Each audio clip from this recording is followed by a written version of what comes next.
The main differences in the anatomy being visualized are as follow.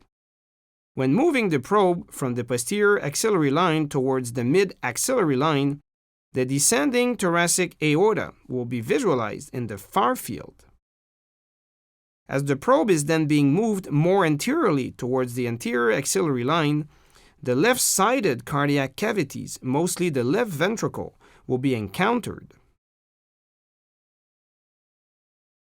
Let's now review in more details the appearance of these latter two anatomical planes. As was just previously described, when moving the probe from the posterior axillary line towards the mid-axillary line, the descending thoracic aorta will be visualized along the way. Note that this structure is relatively posterior and will usually be visualized between the posterior axillary line and the mid-axillary line. We will now rotate the anatomical model to position it so that the anatomy and orientation will look as it appears on the ultrasound system screen when scanning in the cardiology convention.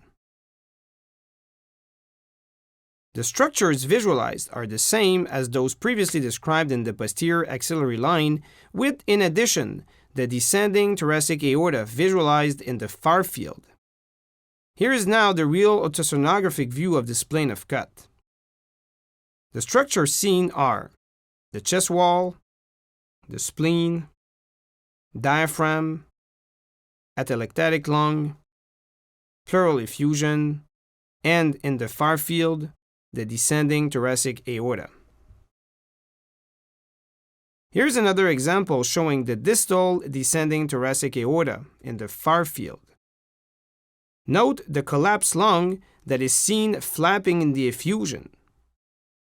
The pulsatility of the nearby heart and thoracic aorta is transmitted to the atelectatic lung, giving it this somewhat pulsatile movement as it floats in the effusion.